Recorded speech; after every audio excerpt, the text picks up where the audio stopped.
Alright guys, so this question is going to be a bit of a story time. So I'm in Warsaw, Poland. This has to be 2013-ish. Funny enough, Warsaw is a place that I had that extremely uncomfortable experience earlier this year with nationalism. So we're chilling at a hostel, at this great hostel in middle of Warsaw, Poland. And I meet these two kids from Australia. Cool cats. We're in the same dorm room.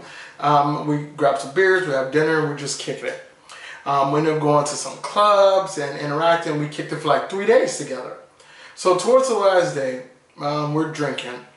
And I'm not drunk yet, but I'm a little tipsy. I'm on that edge.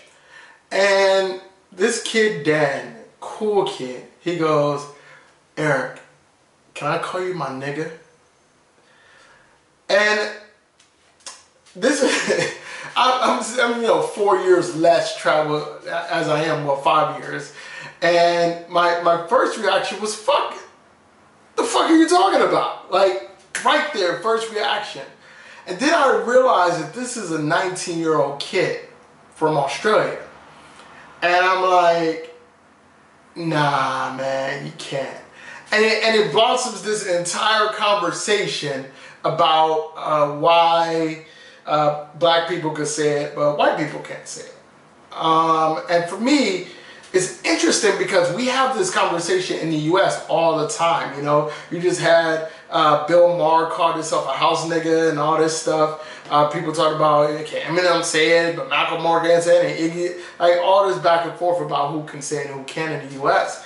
And it's interesting because people overseas don't have the same history with African Americans and racism as we do. So it's a weird position to be in person, to have that conversation and try to explain to a white person, somebody who you know clearly has no malicious intent and has only consumed our media, why they can't say it. And I'm not the arbiter of this.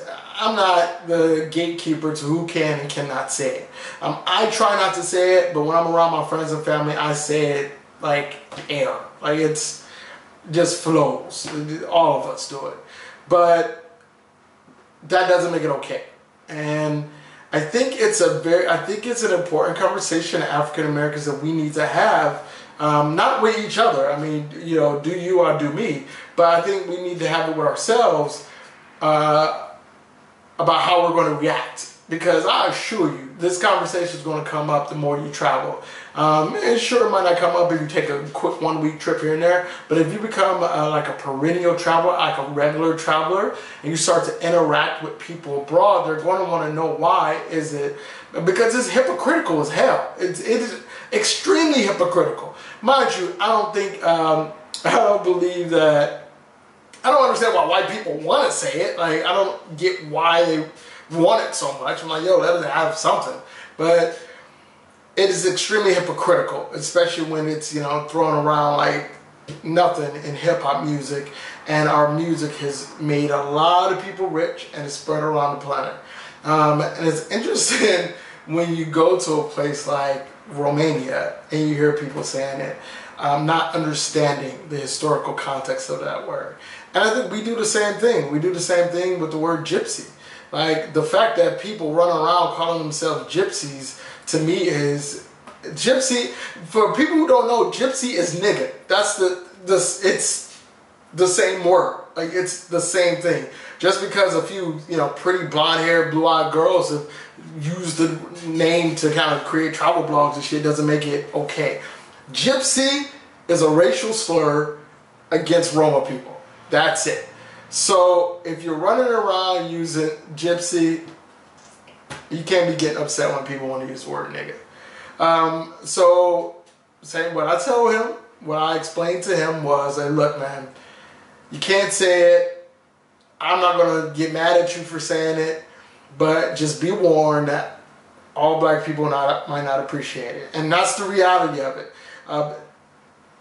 The way I react is going to be different than the way somebody else reacts. Black people aren't a monolith. Some people are okay with white people saying it, some people aren't. Some people are okay with them saying it. Some people don't want anybody to say it. So that's just a kind of a little story time. One of the things that, and yet this comes up so often. And I think it's important for people of color, not only African Americans, Latinos as well, people of color to be prepared to have these real conversations about race and educate yourself about race. There's so many people who run around the world spreading these half-truths and misinformation about what racism and bigotry really is, what nationalism really means, and what it's like to be African American or a person of color in the United States. And it's confusing. It's confusing to people from Germany and Romania, from Australia, from Thailand, from Cambodia, who don't have that first-hand knowledge, that first-hand interaction with these things. So very important, and I think this is where we all can become ambassadors, and show a window into our culture. And this brings me to one more thing before I let you guys go. Is I get a lot of African Americans. Obviously, a lot of my audience is African American and Latino. And they ask me, how do I feel when people want to take pictures with me, and people touch my head because I'm bald or rub my skin or whatever. And this is something this is very common conversation amongst African American travelers, especially women or bigger people, bigger African American people. And when you go to Asia, oh my God, China, oh, it's crazy. How do you feel? Some people are like, I don't want to feel like a zoo animal. I feel uncomfortable. But the reality is, hey, you're going to have to deal. It's just the cost of being black and traveling is that people are going to be curious about you because there aren't black people.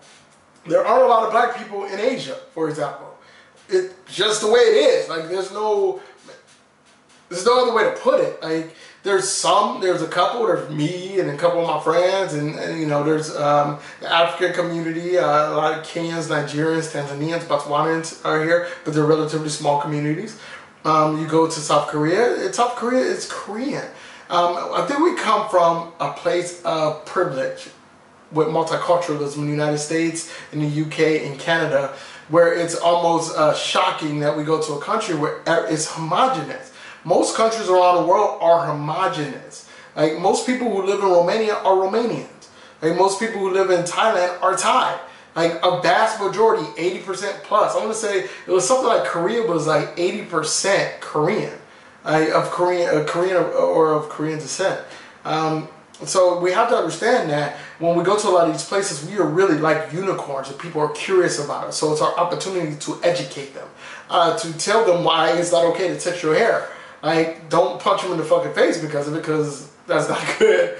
But you can educate people and tell them why it's not okay, what it's like to be a black man in America, why there's still racism, bigotry, and why black men are constantly being shot and thrown into prison. Like, these are the things that we have opportunity to do. Because if you are upset that people look at Nicki Minaj as a representation of black women, or people look at Flavor Flav, who I love, by the way, I love you, Flavor Flav.